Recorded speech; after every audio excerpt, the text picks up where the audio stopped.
I said on several occasions that we were misled on President Zuma. Like we were not misled. We're not misled. Everything else we articulated, it was a correct position. Now, I've been party to the sinister agenda against Zuma and can only apologize for that. I'm not saying I'm suddenly his biggest fan, but it's time to admit I've been party to the unfairness along with my colleagues, with many of my colleagues, I should say. So when they say they bought a house in Dubai for 500 million, someone says, how can a person buy a house of 500 million? It's not possible. No one can do that. But if you have pocketed more than 10 million, 500 million, if you have pocketed more than 10 billion, 500 million is nothing. You can afford to buy a house in Dubai. By the way, when I said Zuma went to Dubai into some unofficial trip to visit a factory of manufacturing of weapons, he did not only do that, he also visited the house. This house that you see, he went to visit the house.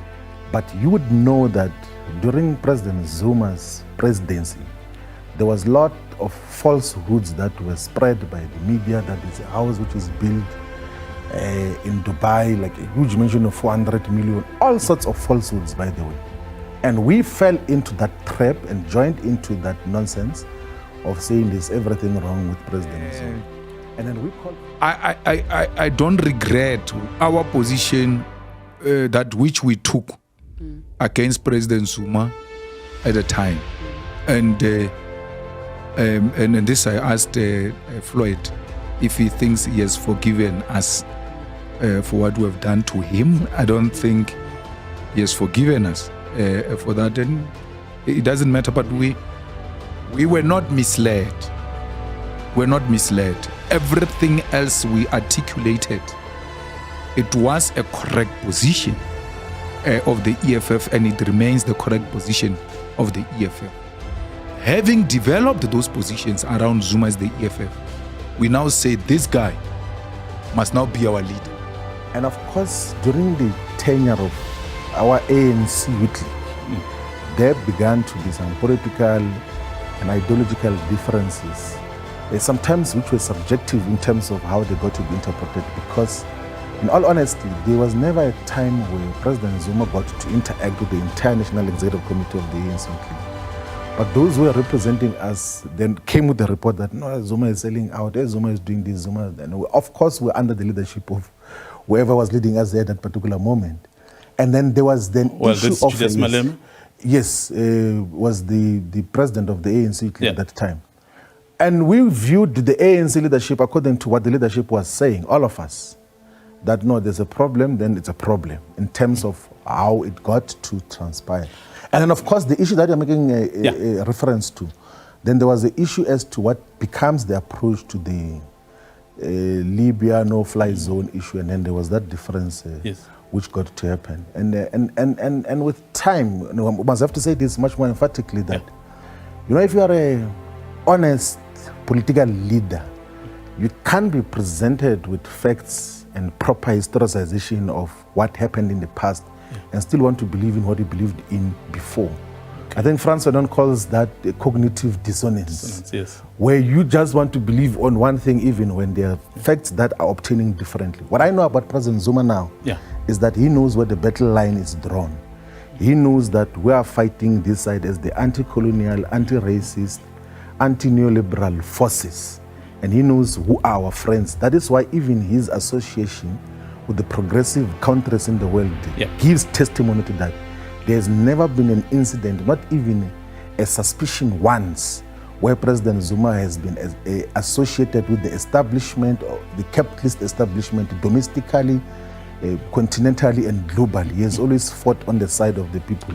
And those are the politics that we associate with. But you would know that during President Zuma's presidency, there was a lot of falsehoods that were spread by the media, that there's a house which is built in Dubai, like a huge mention of 400 million, all sorts of falsehoods, by the way. And we fell into that trap and joined into that nonsense of saying there's everything wrong with President Zuma. And then we called for the commission of inquiry into so-called state capture. But when the revelations came on the state capture, we realized that actually there is nothing which has been alleged President Zuma had done wrong. Like there's objectively nothing that represents any state capture from his side. But we fell into the trap because the politics which I am purposefully departing from, and I've never been part of that, even when the entire grouping was excited about individualizing politics and everything else there. Like we have to move away from these things of wanting to fight individuals, because it blinds you from so many progressive things which otherwise, from a collective and fair engagement, can benefit society as well. There are so many things, like we can go and check when we're pushing the land question against the caucus of the ANC in Parliament. President Zuma says, I don't understand why the EFF and the ANC are not merging to have a common perspective on expropriation of land without compensation and amendment of Section 25 of the Constitution. But because we're blinded by we're anti-Zuma, it doesn't matter what he says, we're not going to agree with anything. Okay. And those are the politics of the past, which we must leave there and then focus on the future, which is defined clearly as an anti-colonial agenda that seeks total decolonization. And that is happening under President Zuma, and we're proud to associate with him. Yeah. On that, at some point, I think you were still a 6% party when you were still in the EFF. Yeah. You offered the ANC your 6% to change the constitution for nationalization. He was the leader. He didn't take it. No, that is not the correct reading of history. So, you know, this is how the parliamentary politics happens. You can actually go to your records, like you can actually be able to retrieve what his interventions were in terms of the EFF's proposal that we should amend Section 25 of the Constitution to permit for expropriation of land without compensation. His political guidance to the ANC caucus, even in Parliament, was that such should happen. But parliamentary politics are handled elsewhere by the parliamentary caucus, and they got to distort the meaning of that purposefully. He doesn't sit in the committees that deal with that. He doesn't finalize the processes which the committee which was assigned to deal with that work deal with. And at the tail end, now when the ANC had changed its leadership in Nasrec to elect Mr. Cyril Ramaphosa, then they got an opportunity to now say, let us not amend the Constitution to permit for expropriation of land without compensation, but the resolution of Parliament. And this is proper, pure historical facts that we can verify through writing as well. When the Parliament got to pass the resolution to do the public hearings and establish an ad hoc committee to go and speak to different people and receive submissions, it was President Zuma who was the president of the ANC and of the Republic. And when political power shifted, they were able to distort the meaning of how expropriation of land without compensation should be handled. And by the way, let me just clarify this. I'm not saying this now because I'm in controversies. I said it when I was still in the EFF. Like possibly in the past, if people pay closer attention to what we say and write publicly, I said on several occasions that we were misled on President Zuma. Like long before there was even discussion of the formation of Nkandla. That is why, as part of these engagements, that's why I really want to know. Yes. We were misled. Yes. Who misled you? So the entire discourse of South Africa's politics, right, inclusive of influential media platforms and state institutions, which in some instances were abused to pursue political agendas. It's not a secret that as public protector, Thuli Madonsela was in pursuit of a narrow political agenda. It also shows with what she got to do and who she got to associate with after her office as a public protector. At that time, we thought she's a genuine person who is in pursuit of a genuine agenda, but she was in pursuit of a class agenda which sought to portray President Zuma as corrupt, to portray President Zuma as a person who is not living within the Constitution, and she was doing so in protection of the white capitalist establishment. And we somehow fell into that trap, and that is why we supported Thuli Madonsela and said, let's have state capture inquiry and everything else. The inquiry happened. None of those monumental accusations that were made against President Zuma were proven then. Even in his absence, like they couldn't come and say, no, you didn't defend yourself. We've got the evidence that you bought a multi-million mansion in Dubai. You took billions of rands out of the state. They couldn't prove. There's so many allegations that we're making against the Siyabonga Gama, Lucky Montana, Brian Mulefe, all the critical role players in the government of President Zuma, but they were opposing them because those were beginning to push a proper radical agenda which was going to undo the injustices of the past and balance South Africa's economy to reflect its demographics in terms of population. So that is basically what got to happen. And I'm coming back to the same point again, that you can't be wise. You can't be a normal person when you are presented with clear facts which you verify yourself and you still continue to believe in what you believed in before. That is called cognitive dissonance. Yes. I think that earlier in the year, the National Director of Public Prosecutions said, you know, the Zondo Commission is not helpful. The Zondo Commission report is not helpful. It does not give us material that can make us go after these people. She was right. That Zondo Commission does not have the evidence in the Zondo Commission, and the findings are, like I say, schizophrenic. There is disjuncture. They don't relate to each other. Part of the reason is all of those things that he accused me of and that he said I should be sanctioned for. And I'm quite happy and ready to defend myself if there is anything to be defended. The NPA, the Hawks, the police are presumably investigating, have been investigating, and not during the Zondo Commission, even before the Zondo Commission, I presume, and after the Zondo Commission. But they have not come to me and said, I have a case to answer. I was hauled to the Palm Ridge Magistrates Court. Yes. On the 29th of August. It took a very long time for the prosecution to come up with an indictment. And the matter was finally transferred to, and the indictment is a very shoddy document. And the matter was finally transferred to the Johannesburg High Court. So in these matters, when you're presented with an indictment, you're allowed to ask for further particulars, for the prosecution to explain why they're saying this, where's the evidence of this and that. Sure. So we submitted a very lengthy request for further particulars, to which they responded and promptly dropped 2 charges, and then said they're withdrawing the indictment. They would like to go and rewrite it. After so many years of investigation, basically the indictment is not ready. I left Escom in 2017, and for 7 years I did nothing. And the reason I did nothing was because I actually felt that let's give them a chance to present something. And in 7 years, they have not presented something that is tangible. The indictment, the case that is there, the indictment is not finished. Corruption Watch brought an application to declare me and others as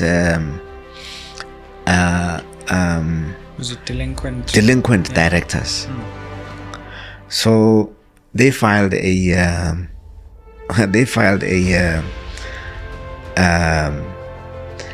notice of motion and a founding affidavit, and they said why they think I should be declared a delinquent director. Yeah. We answered. We submitted our affidavit to respond to their allegations, and they disappeared. For 3 years, even more, I think. They did nothing from the time that we filed our papers. They did nothing. So that never went to...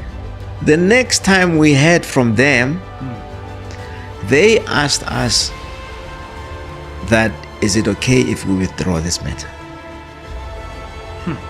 They did not provide us reasons, but it was pretty obvious why they were withdrawing the matter. I don't think the Corruption Watch would have just let go of a state capture bone just like that. Sure. Yeah. I think that saying what they say they are, they would have pursued it to the bitter end. How does this history help us understand what happened during the state capture years? That's a false narrative. The state captures happened with Anglo-America and white capital. And then this false narrative that a company like the Guptas that control less than 5% of the economy have captured the state is false. How is it a false narrative, though? It is We've a false just had an entire commission of inquiry detailing how lieutenants of the Guptas and particular government leaders were put in Escom and other SOEs with the chief aim of looting it, of hollowing it out through corruption. The state inquiry is a farce. It's an embarrassment, quite frankly. The state capture inquiry? Yes, because it's false. That's why you see that even Glencore doesn't appear. Wait, you're saying the state capture inquiry is false? It's a the farce. Evidence that we heard for 2 years is false and a farce? It was tailored evidence to manufacture consent to a certain narrative, but it's not true. What isn't true? It's not true that the people that were questioned on the State Capture Commission are the capturers of the state. You have a situation where Anglo-America controlled 60% of this economy, followed by the Ruperts, who controlled another 20%, and so forth and so on. How is it that people that have less than 5% of the economy capture the economy? How does that... But the estimates are this morning, Rutendo, that hundreds of billions left our country through state capture. And there's forensic evidence detailing exactly that. Where's the forensic evidence being tested for you to prove that as a reality? It is a narrative. Well, we're living with the reality, aren't we? So let's give you a reality again.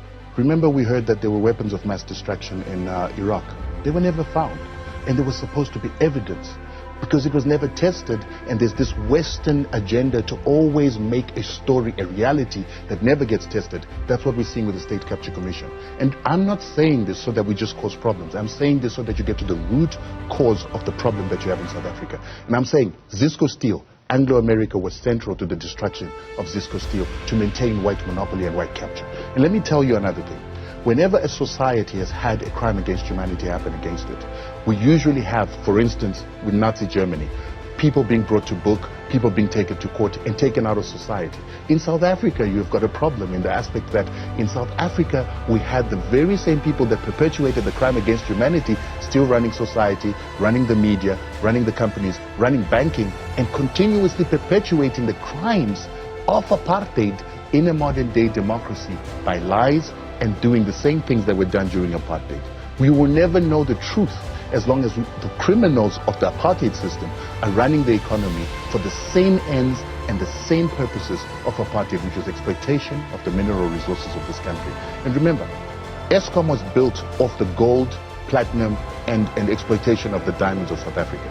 And when the mining companies were paying for those services, they were not paying enough in order to allow for replacement cost in future. They were simply making money for the moment. What we've got now is that we've got an Escom that did not save enough from the services that it gave these mining companies. Those profits went into the mining companies that are outside the country. Some of them are leaving because the gold is finished. Some of them are leaving because iron is finished. And they've taken the profits that should have been channeled into Escom, that should have been part and parcel of the replacement cost and the depreciation of what Escom would need to rebuild itself today. And the bankers have also sabotaged you in the aspect that the moment we get to 2017, you see a company called Future Growth that belongs to Old Mutual saying that we'll no longer give loans to SOEs, particularly Escom. And so that started a regime of sanctions, of trying to bleed the government and not give it money to build its infrastructure. They also said they would influence other financiers across the world not to give South African SOEs and the South African government money. That is a regime change agenda. And that is an agenda to deindustrialize South Africa, as I've been saying with the Morgan Bell plan. I have to interrupt you there, Retendo. I'm trying to understand how you can erase 12 years of state capture by just dismissing it as a farce, who exactly would be orchestrating this farce? And are you going to reply and say the West? Well, it's interesting. How can we not erase 12 years if we've erased 135 years of state capture by Anglo-America and the companies that were formed out of the Siso Don't John forget Rhodes that companies? 20 years ago, Escom was an incredibly successful company. No, it wasn't. It was. We had electricity, our maintenance program was on track, we had profitability, we were exporting our excess power outside of the country as well. You were doing that while 70% of South Africa didn't have electricity. Many people were living in darkness in a country that was producing what you call... I said 20 years ago, not yes, 27. I'm talking about 20 years ago. 20 years ago, you did not have electricity for everybody. You actually had 70% of your people without electricity. Yeah. They were excluded. And the labor of these people, the pittance that they were being paid in mines and the jobs that they were working where they were paid 10% of what a white person doing the same job would earn, was money that was being used to subsidize Escom for it to be a social welfare system for the mining companies. So you're saying the success of Escom 2 decades ago was a false narrative? It was a false narrative. And it was a false narrative that if we allow ourselves to make that narrative, then we become complicit with an apartheid system that excluded 70% of the people because they were black and we don't care about them, yet we only gave services to 30% who were basically being subsidized by those that didn't have electricity. Okay, let's talk about Medupi and Kusile power stations that are wholly over budget, to the tune of billions. I'm on my phone now trying to find the exact number. Wholly over budget insofar as what was budgeted initially. In terms of maintenance costs, it's hundreds of billions of rands in excess. Okay, who do we blame that on? Right, that's a good question. And I always like to use history as my guide. So what is happening at Medupi and Kusile has happened before when they were creating Escom. We had a company that was called Dick and Kerr.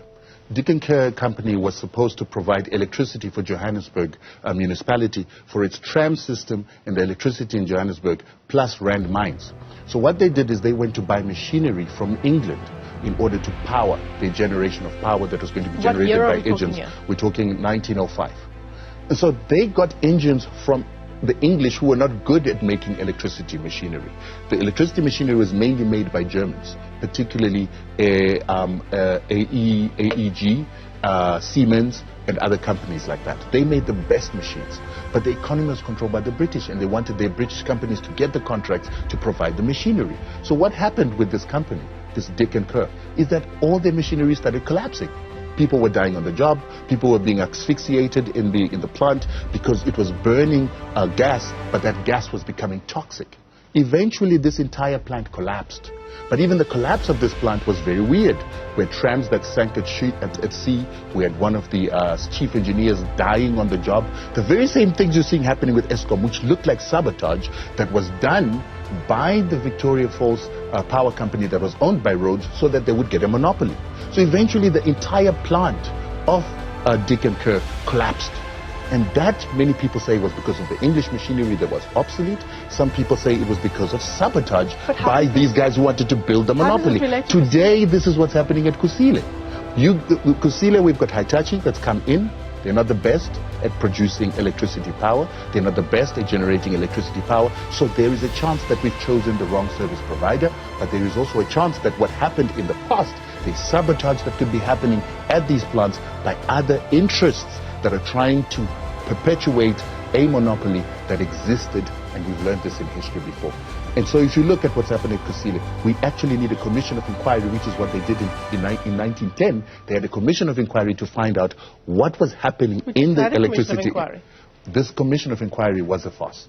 It was not honest, it did not have the right questions, and it did not look at the right scope. You cannot have a commission inquiry of state capture. You do not have a Glencore in there, you do not have Anglo-America in there, you do not have, the Ruperts in there. You do not have the owners of capital, people like Old Mutual, who had been sabotaging this region, even during apartheid, to ensure that apartheid never ended. We cannot have a commission of inquiry that doesn't look at those criminals. All right, Retendo. All right, welcome back, everybody. Now, I've been party to the sinister agenda against Zuma and can only apologize for that. I'm not saying I'm suddenly his biggest fan, but it's time to admit I've been party to the unfairness along with my colleagues, with many of my colleagues, I should say. These aren't my words. These are the words from the Citizen newspaper's editor, Steve Mutale, who joins us now to discuss an extremely interesting article entitled, "I'm Sorry, President Zuma." Stephen, it's good to have you on the program and welcome to Morning Live. Thanks, Leah. All right, a lot of people have read this letter. Basically, and I don't say it's a letter, it's an article in an extra long article. Yeah, it's a column. It is. From your basic perception of how reporting is done on President Zuma, why did you do this? Look, Leah, I did a lot of soul searching and I had a lot of weight on my shoulders. And based on the history of the Citizen itself and how it supported the official opposition. That has been a lot of weight on my shoulders, and I did a lot of introspection, and I said, you know what, I need to clear myself. Yeah. I had my own perceptions about the president. I've said it in the column there.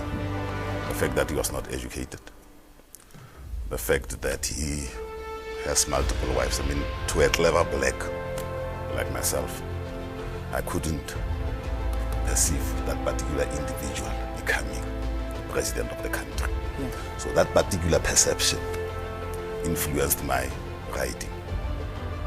And I said, you know what, let me say so to the guy. It is very, very difficult to extract an apology from an editor or from a newspaper. It takes tons and tons of courage. I said, you know what, let me do this and I'll deal with the consequences. Yeah. Now, I mean, you've been editor for, what is it, 2 years now? Almost 2 years in October, about. Yes. And obviously something led you to doing this, because prior to that you were actually the political editor at the Citizen. Yeah. So your role in reporting on President Zuma was massive, and obviously, you know, your angles were of utmost importance, and they judged by us, and it almost creates how we perceive the president. What happened, though? I think the big question is, what led you to being so brave, I suppose, in how you think that what you've done? Let's first have a look at what I've mentioned in the column itself. The Judge Hilary Squire's judgment. You know, after the judgment itself, we in the media peddled lies that the judge said Zuma and Sheikh had a corrupt relationship between the two. It took the judge himself, in a very, very unprecedented move, to clear himself. And this is my point. When the judge did that, he was ridiculed in the media because he was telling us what we didn't want to hear. That this is not what I said. Go and do your homework. Instead of doing introspection, we went for the judge. He was cartooned. He was the Mambara of the week. The reason being, he was telling us something that we didn't want to hear. And these are the same people who claim to be messengers of truth. How can we portray ourselves as messengers of truth when we are allergic to the same truth that we claim to be portraying? Yeah. That is my point. And even after the judge had cleared himself, we still went on with the lie of this corrupt relationship between Zuma and Sheikh. Why did you do that then, if you feel that, I mean, we're talking back in 10 years ago, we're talking, that's 2005, we're now sitting in 2015, it's taken you 10 years to admit to this. Have you been pressurized by the ANC? It's not about the judgment itself. I used Jacob Zuma as an example of how we peddle lies. Yeah. And our unbiased, and our bias. I just use President Zuma. Let's look at Nkandla itself, for instance. You know, I was on another TV station last night, and a youngster, Stephen Huertas, boldly said Zuma spent 250 million on his private Nkandla home. He's stating it as a fact. Yeah. Where does he? What is the basis of his argument? Can he really point to Zuma's involvement in Nkandla? This is what we are trying to do. Hence the public protector's report, the SIU report, and the minister's own report. Nothing so far. Look, I admit, and everybody, the ANC, everybody, we in the media, there was wrongdoing in Nkandla. But the fact of the matter is, we want to go at all costs and link Zuma to them. It's not yet coming, but we have painted the guy as having been the mastermind behind the corruption that went on there. This is unfair. If we take Nkandla and we look at Nkandla, a lot of the things that the media is reporting on is not necessarily invented by the media. The Public Protector's report was not invented by the media. We're just merely reporting on the findings of the Public Protector. And when you look at Nkandla, and a lot of people will, this is an issue that's not going to go away. It's going to stay with us for a very long time. And people are very worried about the overspending and the amount that South Africans do live in poverty, and that we don't have development that are happening for the most needy South Africans. And yet we see 250 rand being spent on the president's personal home. Now, it is difficult, and I can't say that he spent that money. I can never ever say that, but it's his home. Surely he saw this happening and thought, hang on guys, what are you doing? So I mean, you know, in terms of judging the president, I think we're judging him on the reports that have been laid out. Or have you been doing it or have you, as the editor of The Citizen, been reporting in a different way? You see, that is the problem that I have. We haven't done our homework. There are reports. Look, we are all agreed. There was wrongdoing in Nkandla. Too much was spent on, there was price inflation. But in the angle that we are pursuing relentlessly is to link President Zuma to the corruption there. Nothing wrong. Let's come up with evidence.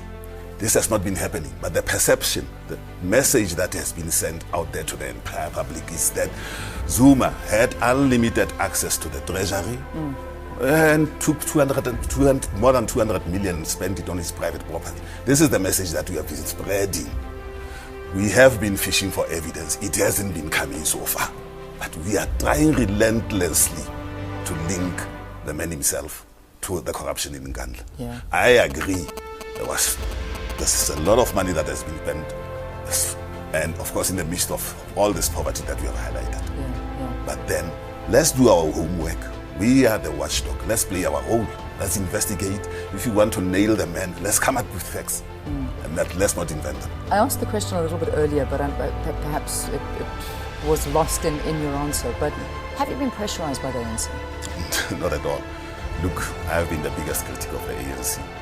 And will you continue to I will definitely continue to play my role to make it a point that they are held accountable. The ANC is the custodian of the public purse by virtue of being the ruling party. Now, we've got to ask questions. They've got to account on how they spend public purse. And I will continue to do it. Not with any particular agenda, by the way, in the interest of truth. Do you not think, in a way, that by doing this you may have upset citizen readers that have been reading your newspaper for all of these years, and you yourself now are admitting that it was actually a bunch of lies that were in the newspaper? Do you not think that this will ruin people going forward, and perhaps sales of Citizens will decline? Because it is all about sales after all, isn't it? Well, it is about sales, but to me, truth matters. Truth matters. I will never sacrifice truth on the altar of commercial gain. Anybody, and I'm still challenging people, go and read out what I've written there. I've even mentioned names. I've mentioned the wrongdoing on the part of the Citizen. Look, I've said it. The Citizen has been promoting the DA. My predecessor, for instance, immediately when he retired, he became a DA councillor. And this is the same newspaper that has been condemning the ANC for cadre deployment. That is a classic case of cadre deployment on the part of the DA, the very same party that has been criticizing the ANC for the same policy. Look, truth is uncomfortable, but it takes brave people to tell it. Well, it'll be difficult to talk about Williams without bringing him into the studio to talk about that as well. But we all know that he is with the DA right now. But he was at the Citizen for 19 years. The history of the Citizen back to 1976, founded by Louis Late. It was a government mouthpiece then. But why, when you took over as the editor in 2013, didn't you change it then and just say, okay, great, let's report on the truth now, if you think the truth wasn't reported on? Leon, if you have a look at the Citizen since I took over, there have been a lot of changes. I am backed on changes from day one. Firstly, the Citizen had been dubbed a sub newspaper. It was so reliant on wire copy. We changed that. We brought in very, very hungry youngsters. If you look at the Citizen today, 80% of our content is self-generated. We don't rely on wires anymore. So there was a lot on my part that I had to do, and I'm doing that, and I'm still gonna do that. So if you have a look at the Citizen today, with openness and honesty, you will see that there are real changes. I just want to wrap the interview, but I just want to also leave the public's comments, because in the Citizen today you have also published some of the feedback, and I think there's been a lot of feedback to this particular letter. Leko is saying he's being forced by the ANC, which you have denied. You said that this is not because of it. The last time I was at Lutuli House was when I was the political reporter. I've never been to Lutuli House. I've never spoken to Gweda Mantashe, for instance. As I'm saying, the last time I was at Lutuli House was when I was a political reporter, and that was the time of Smatzingonya. That was the last time I was at Lutuli House. Next comment, Nuvia Boy saying, Steve, you're denting your reputation. He lies but believes in the truth, hypocrisy at its best. No. How do you change and redeem yourself now? Look, what I've highlighted in the very same column is hypocrisy. It is hypocrisy. Where I challenge this particular viewer to go and read that column and tell me who's a hypocrite. Next person writing in saying, this man on your show, it is Stephen Motale, who's the editor of The Citizen, is not telling the truth. I think the ANC is using him to clean Zuma's name for the 2016 election. Why would they go for Stephen Motale? I mean, my publication, for instance, the circulation is 60,000. There are major publications, for instance, the Sunday Times, which has over 500,000 circulation. The Daily Sun, for instance, the biggest selling newspaper. If the ANC was smart enough, they would target those particular editors. Why would you go for an editor of a newspaper that has 60,000 circulation? Stephen, I think that people that haven't read the article should read it. It is long, it is well researched. You give a huge summary of history back to 2005 up until today, and I suppose viewers can make up their minds after you've read the article. It's important to read the article and then to talk about it. But listen, thank you for coming in. And will you be doing a follow-up? I'm definitely going to look. The Citizen, this is one legacy that I want to leave behind, that the Citizen is a platform for debate. This is one debate that I want us to continue. Are you worried about your job? Because you are reporting to bosses. Have you been threatened in any way? Look, so far, I've had the support of my bosses. And when I took over, they told me in no uncertain terms that they are not going to interfere with editorial independence. And so far, they have kept their promise. Stephen Motale, editor of The Citizen, thank you very much for writing to us, or coming in to talk to us. I'm so focused on your writings. But if people want to read it, go to The Citizen website. Follow The Citizen on Twitter as well, and you'll be able to pick up that article there. I've tweeted it, so has Morning Live SABC tweeted it as well. Please read the article. Let's now get your news headlines. The most important person in the world is the storyteller. The storyteller sets the vision, values, and agenda of an entire generation to come. Steve Jobs.